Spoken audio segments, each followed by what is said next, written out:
পাত্রী নির্বাচন।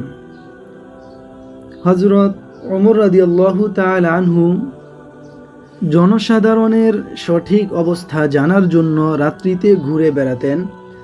এক রাতে একটি ছোট কুটিরের সামনে এলে তিনি বাড়ির ভিতরের কথাবার্তা শুনতে পেলেন।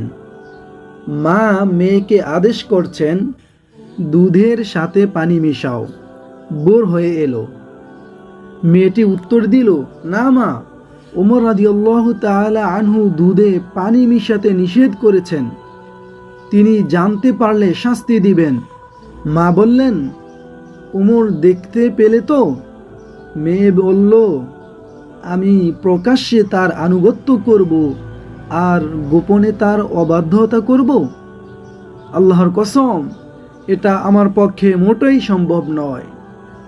অন্য বর্ণনায় এসেছে, সে বলল, ওমর রাদিয়াল্লাহু তাআলা আনহু হয়তো আমাদেরকে দেখছেন না, কিন্তু তার প্রভু তো আমাদেরকে দেখছেন। গোপনে সব শুনে ওমর রাদিয়াল্লাহু তাআলা আনহু বাড়িটি চিহ্নিত করে ফিরে এলেন। পরে তার ছেলে আসেমের সাথে ওই মেয়ের বিবাহ দিলেন। তার গর্ভে দুটি কন্যা সন্তান জন্মগ্রহণ করল, যাদের একজনের গর্ভে পঞ্চম খলিফা ওমর বিন আব্দুল আজিজ রহমতুল্লাহি আলাইহি এর জন্ম হয়েছিল। শিক্ষা: পাত্রপাত্রী নির্বাচনের ক্ষেত্রে অন্যান্য সকল গুণের উপর দিনদারি ও আল্লাহ ভীরুতাকে প্রাধান্য দিতে হবে।